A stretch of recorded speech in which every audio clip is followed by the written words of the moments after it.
Today, we're honored to have Wes Luster, a visionary artist, musician, and visionary behind Integrated OKC. Wes blends folk art, portraiture, and music to explore identity and heritage, all while championing BIPOC communities. Get ready for a deep dive into his creative world and powerful storytelling.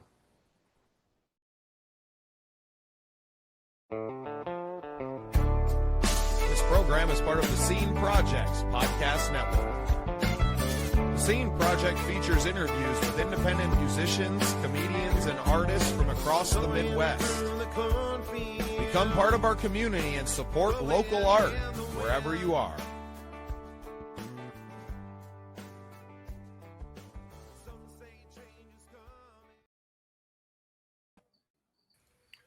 Well, welcome into another exciting episode of The Scene. I'm your host, Bubba Startz, and with me today is Wes Luster. Wes, welcome to the show, brother.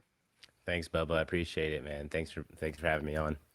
Yeah, I feel like this has kind of been a long time coming. A huge fan of what you're doing down there in Oklahoma City, and a big fan of your art too. We can see some of that behind you there on the wall. Before we get into all the things that you're up to now, kind of reinvigorating the integrated OKC programming, let's talk a little bit about your backstory and kind of bring us up to date.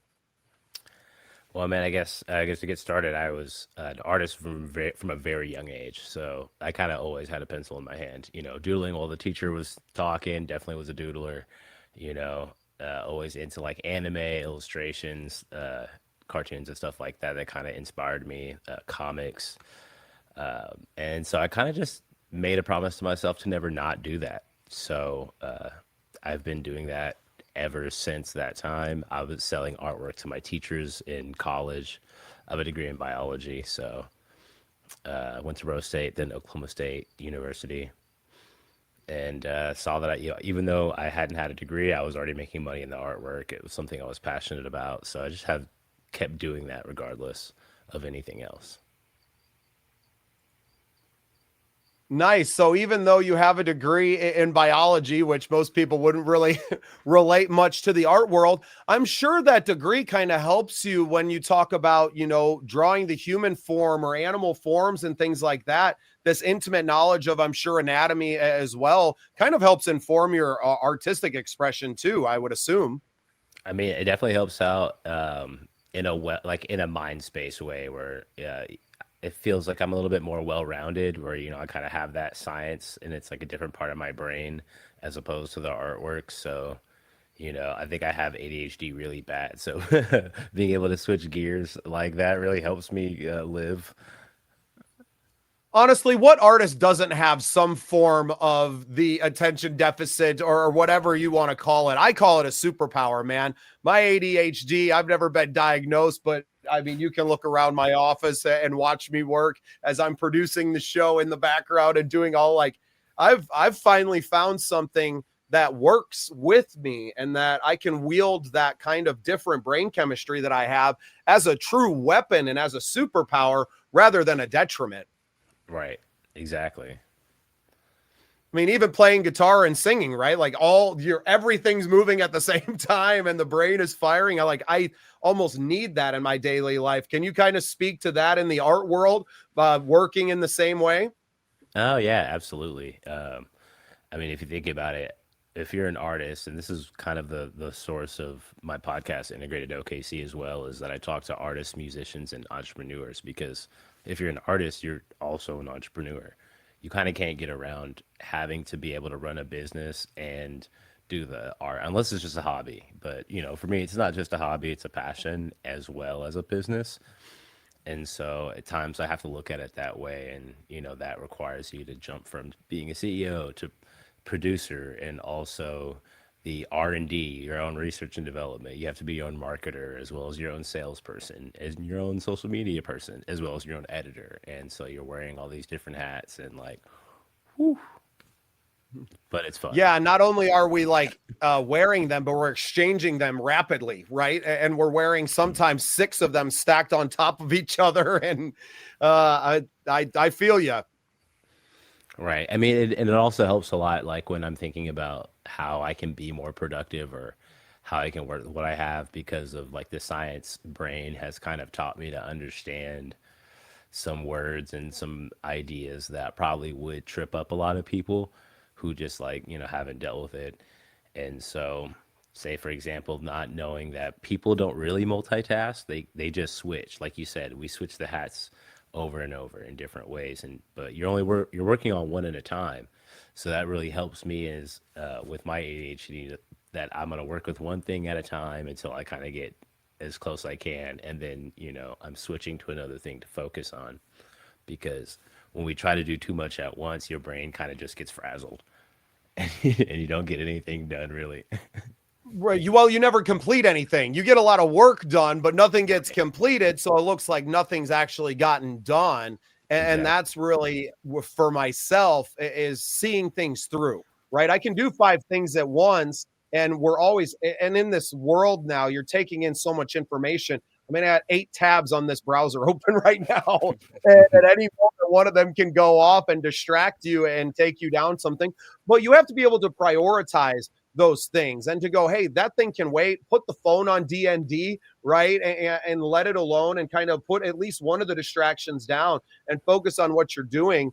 For me, podcasting has really made that possible to just sit down and to have conversations instead of being distracted. Right. Right. I kind of turn everything else off when we're recording, and it's just me and you having a conversation, or whoever I am, 3-4 times a day that I'm sitting down to do interviews, it seems like lately. And I can just really dial in on that conversation for the moment, even though I may be, producing the show in the background. It's not necessarily distracting me and taking my focus away from what's right in front of me. Right. And you probably have your workflow too, You've been doing this for a fair amount of, I don't know how many episodes you have yet, but you have your way of setting things up and knowing where things are. So like, it's like every episode you get to spend more time having the conversation and less time buttling with all the rest of the crap that you have around.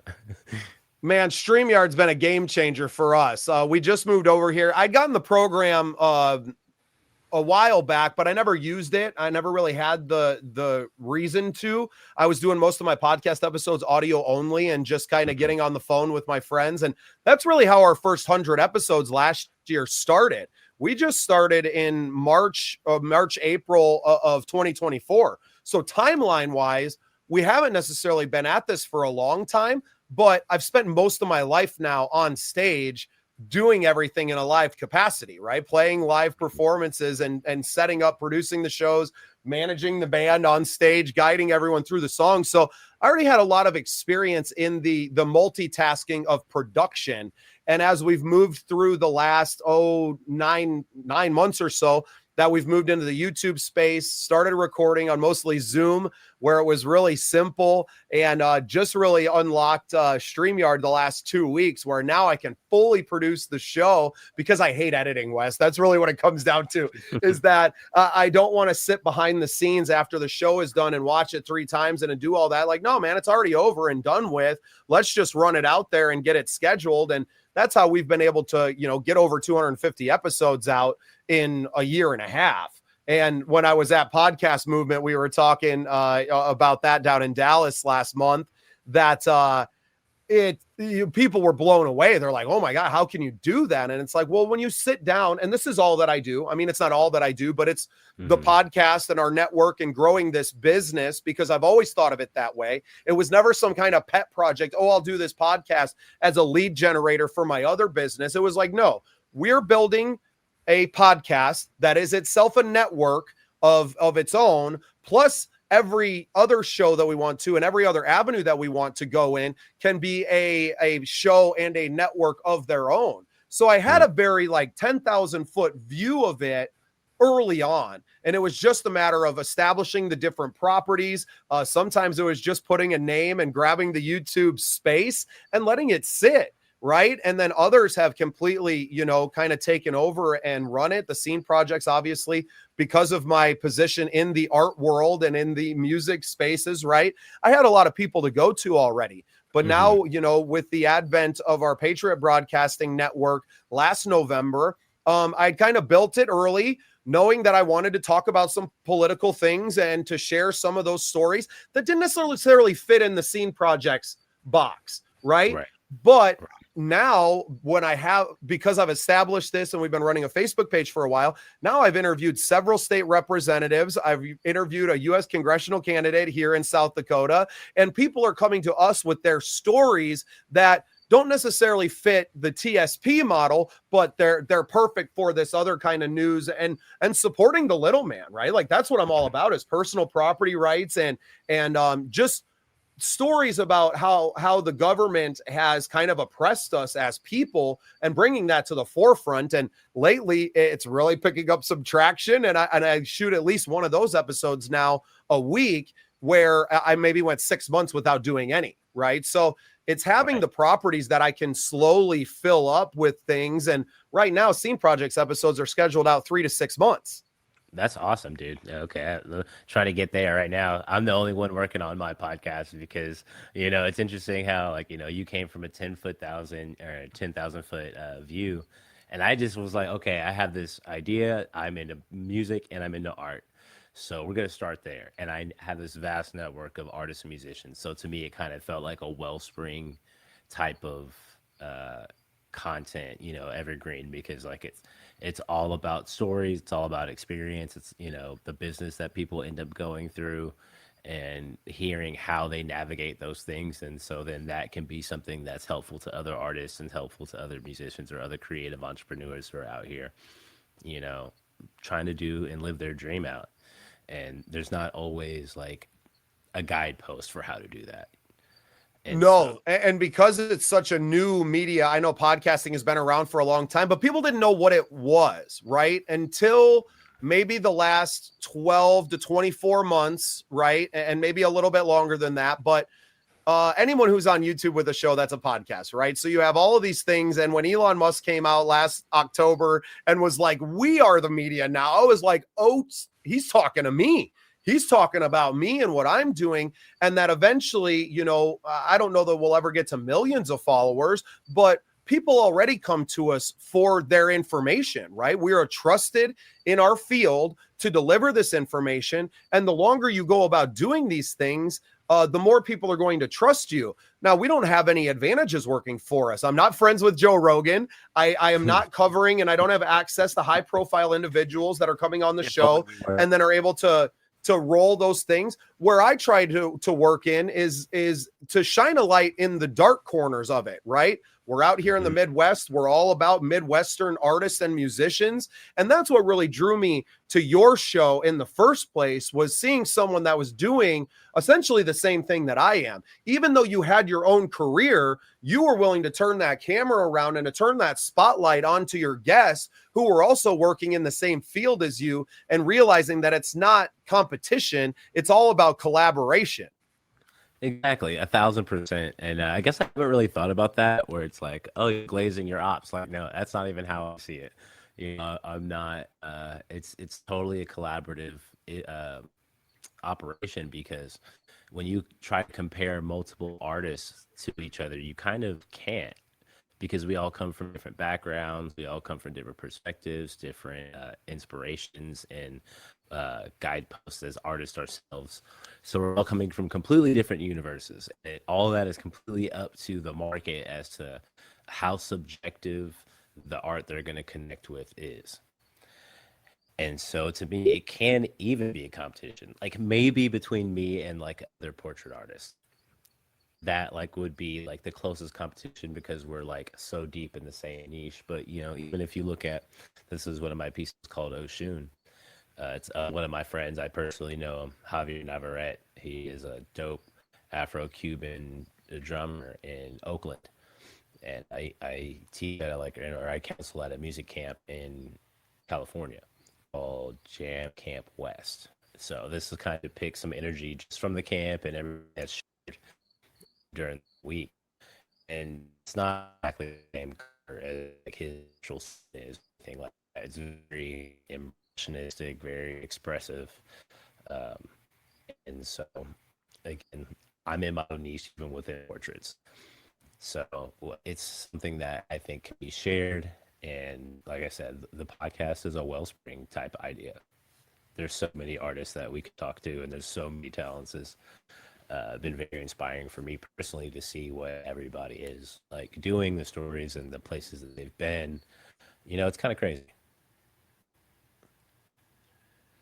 No, I feel you, man, 100%. And having done, close to 300 interviews at this point, and not, Which is I insane, mean, by the way. Congratulations. That's crazy.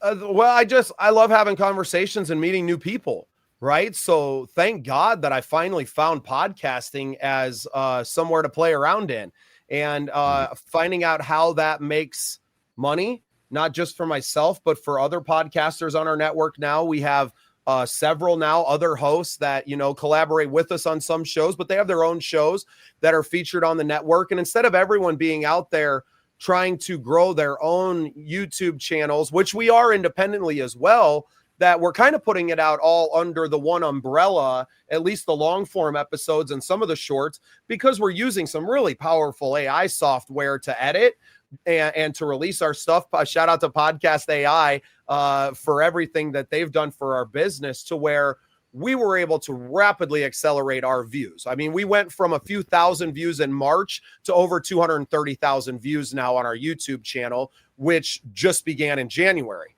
And some people have been, kind of toiling at the YouTube game for 10 years, not knowing what to do. And what I say that our mission is to shorten that learning curve.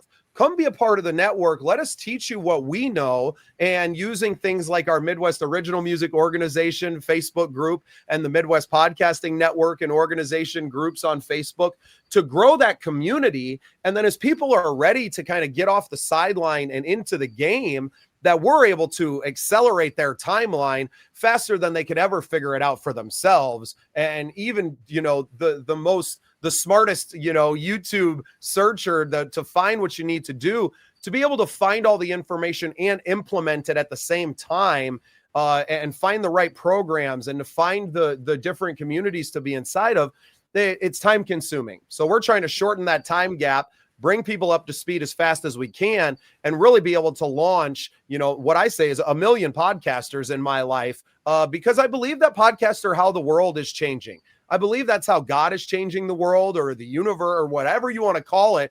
I believe that these conversations are how we get there, right? So we're building the roadmap for how we get better. It's definitely a great way to kind of break into spaces where people are already working or just like thinking about things. It's a great way to bring in thoughts and ideas that aren't being spoken about most of the time. So, like I said, it just depends on what your focus is. And it sounds like you guys are doing a great thing over there. I hope to expand my podcast out to different states as well. I mean, I have people who are already down, like some people who are within the Burning Man community to do insanely large sculptures, like kind of the artists, people I know that are connected to that. So there's a lot of very interesting people in the world doing very, very different art, and I feel that affecting me as well as the people who, they message me after an episode comes out and say like that really helped me think about something with my business as it relates to art. So that feels really good. And even though it's just me doing all the editing and trying to figure it all out, I'm lucky that I have a background in a lot of it.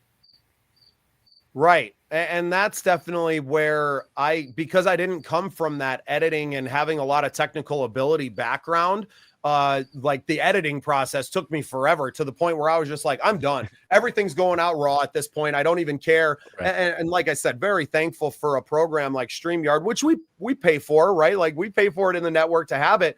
But then I'm able to produce everything and get a much higher production value without having to go in the background and to do a lot of stuff that I just don't like spending time. I much rather spend time having conversations. And that's why I do, 12 to 16 interviews a week.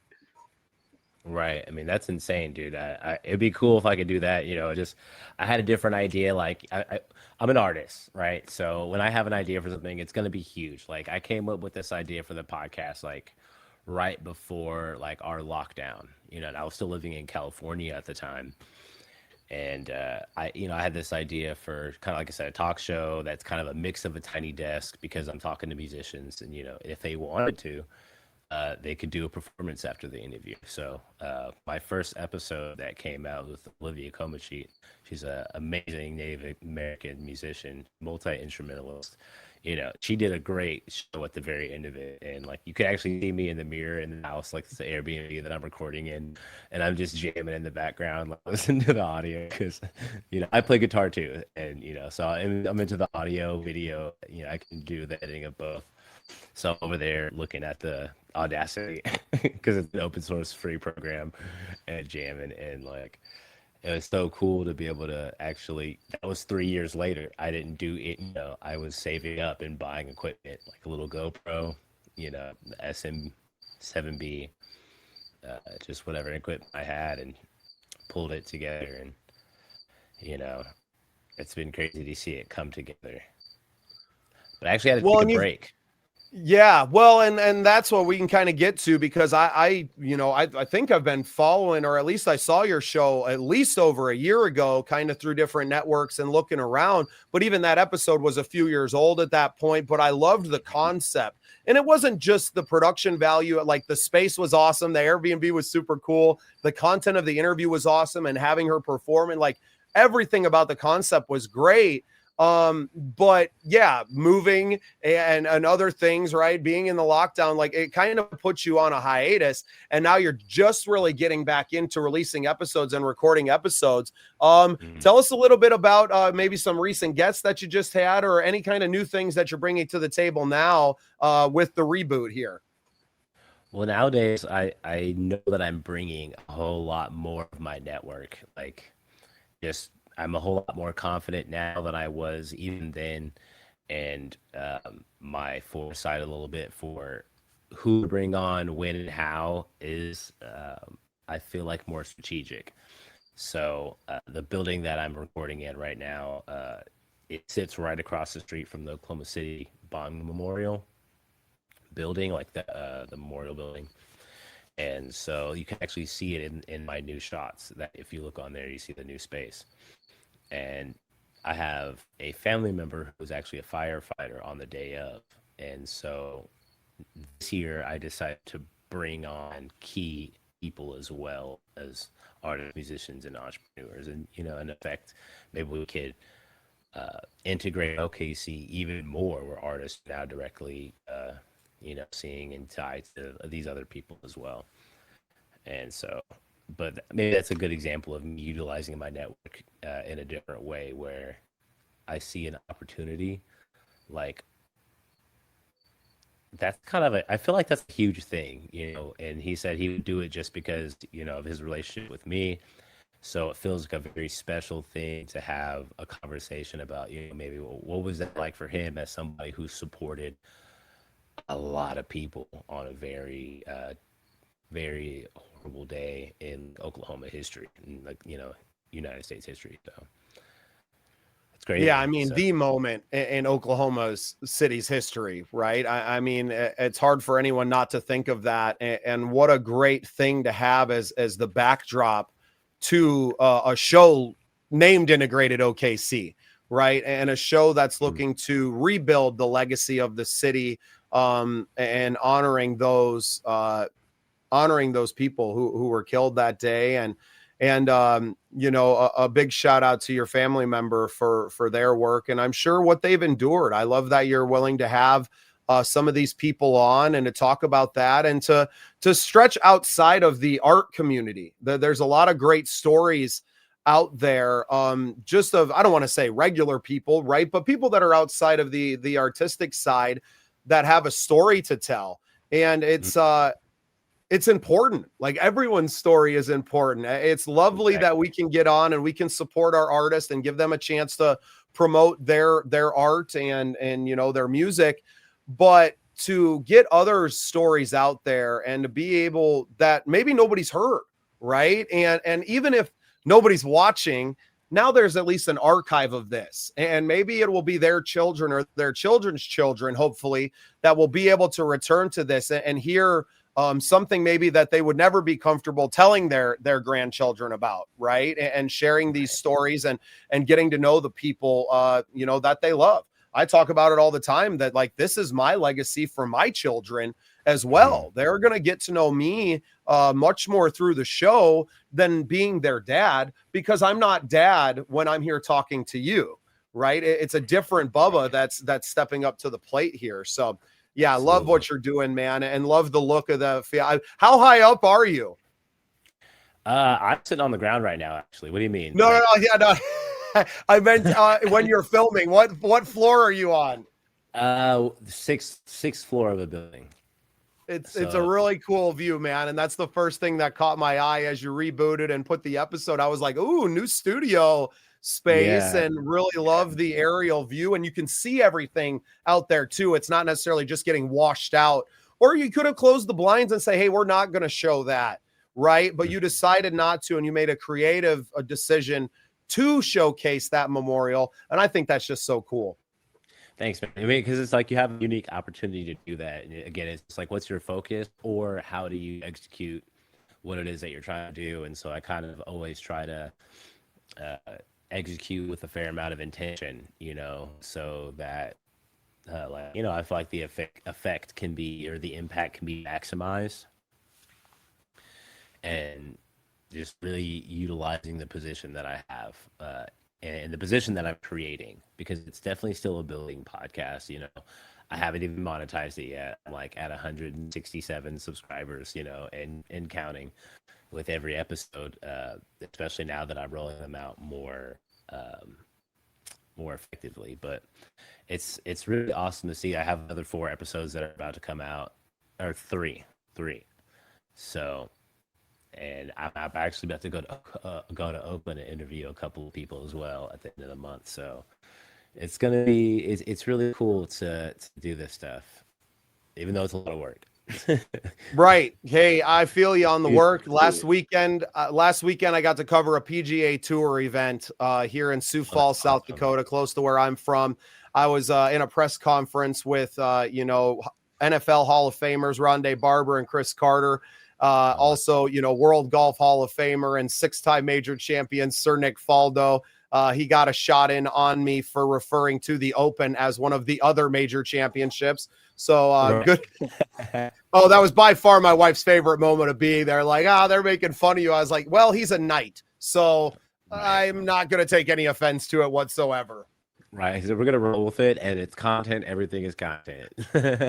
Yeah. Well, and I just got to release that episode, and just, it was a joy. But most of the time that I spent at the event was interviewing the nonprofits and the charities that are there, raising money and raising awareness about what they're doing.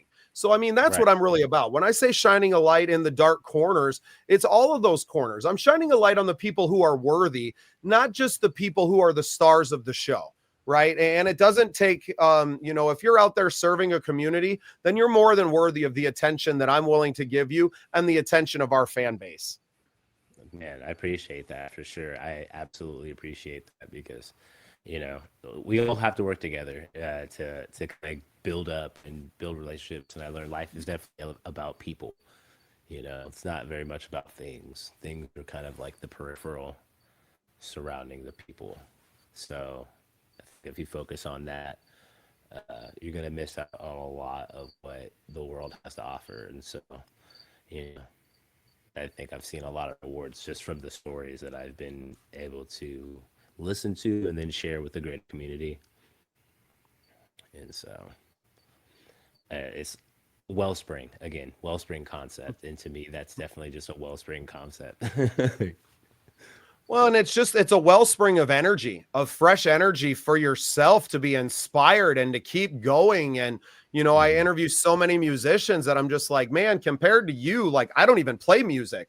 And I've been doing it for 25 years. I play a lot better than like most people who don't perform for a living. Right. But I watch some of these bands and I'm just like, man, I'm so jealous of that, right. Of your band or that song that you wrote, and not jealous in like the concept of like, I wish I had wrote it, but just like, man, you're so talented. You're so talented, and nobody knows who you are. So I really set out with the mission at the Scene Projects to change that and to do whatever small thing that we could to bring that attention where it's needed and where it's deserving. And one of those places is right with you, Wes. I think you're a brilliant artist. I love what you're doing with the podcast. Where can everybody find you so we can help you get that subscriber count up and get you monetized, brother?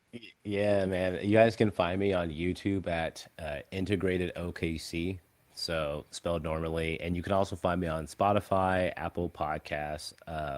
You know, get 10 downloads a month on Spotify. That'd be amazing.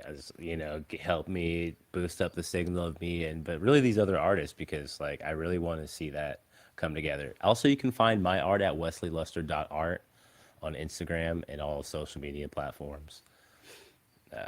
You'll be able to see all these beautiful paintings.